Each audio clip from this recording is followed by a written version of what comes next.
Anthony Dansberry was arrested in 1991 and charged with snatching an elderly woman's purse and knocking her to the ground. The crime occurred in River Forest, Illinois, an affluent suburb of Chicago. Witnesses chased the man, but he got away. As he fled, however, he bumped into a moving car, touching it with his bare hands. The victim, who was critically injured, was rushed to a nearby hospital. The next day, a palm print was lifted from the car that the purse snatcher touched, and a composite sketch of the man, based on eyewitness descriptions, was published in a police bulletin and sent to police in neighboring towns. Several days later, police, acting on a purported anonymous tip, picked up Anthony for questioning. Even though he didn't resemble the sketch and had no criminal record, nor, it soon would be determined, was the palm print lifted from the car his. Anthony was 27 years old, but he couldn't read beyond a first-grade level. On IQ tests, he scored in the intellectual disability range. During interrogation, according to Anthony, he insisted that he knew nothing about the crime, and the police seemed to accept that. He says they then told him he could go home after he signed some release papers. He readily signed the papers, which he could neither read nor understand.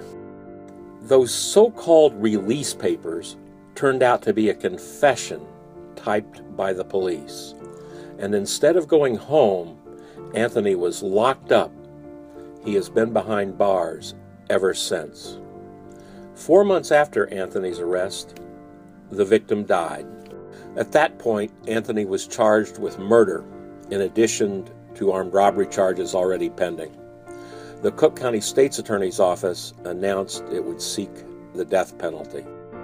In May 1996, a jury found Anthony guilty but declined to impose a death sentence. The judge sentenced him to 75 years in prison. Anthony's conviction rested on two of the most common types of dubious evidence known to lead to wrongful convictions: a signed confession and the testimony of an eyewitness. In this case, both the confession and eyewitness identification were unreliable. Anthony Dansberry's claim that police told him he was only signing release papers is corroborated by his aunt. Well, on the day that Anthony was arrested, he called me and he told me he was at the police station.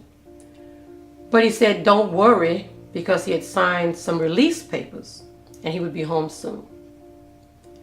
And that worried me, because I knew he couldn't read.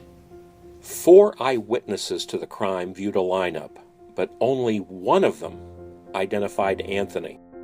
Eyewitness identification is unreliable in general, but especially so in this case.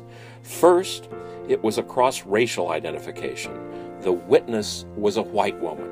Second, she was the only witness who, prior to the lineup, had been shown a photo array containing Anthony's photograph.